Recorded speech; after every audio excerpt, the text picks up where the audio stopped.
வாழ்க்கை ரொம்ப அழகானதுங்க. இதுவரைக்கும் நீங்க கடந்து வந்த பாதைய வச்சு தான் அது அழகாவும், கடினமாவும் உங்க கண்ணுக்கு தெரியும். இப்போ உங்க கண்ணுக்கு அழகா தெரிஞ்சா சூப்பர். ஒருவேள அழகா தெரியலனா, உங்க கண்ணோட்டத்த நீங்க மாத்தி தான் ஆகணும்.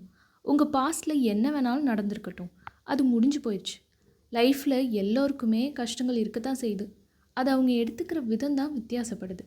எல்லாமே நல்லதுக்குன்னு நெனச்சு கடந்து போறவங்களுக்கு வாழ்க்கை அழகாவும், எளிமையாவும் இருக்கு. நடக்கிறது எல்லாமே என் சாபம், என் நேரம், எனக்கு எதுவுமே சரியா நடக்காதுன்னு, அந்த கஷ்டத்தோடயே கன்டின்யூ பண்றவங்களுக்கு லைஃப் ரொம்ப கடினமா தான் தெரியும். பிரபஞ்சம் யாருக்கும் பாரபட்சம் பார்க்கறதில்ல. அதுக்கு பெட்டுன்லாம் இங்க யாரும் கிடையாது. நம்ம எல்லோருமே பிரபஞ்சத்தோட செல்ல குழந்தைங்க தான். பிரபஞ்ச விதிய புரிஞ்சுகிட்டு, அத பயன்படுத்துறவங்களுக்கு வாழ்க்கை ரொம்ப எளிமையா, அழகா இருக்கும். உங்களாலயும் இந்த உலகத்தோட அழக பார்க்க முடியும். ஒரு தடவ இந்த உலகத்த அழகா பார்க்க கத்துக்கிட்டீங்கன்னா, எல்லாமே மாறும். ட்ரை பண்ணி பாருங்க.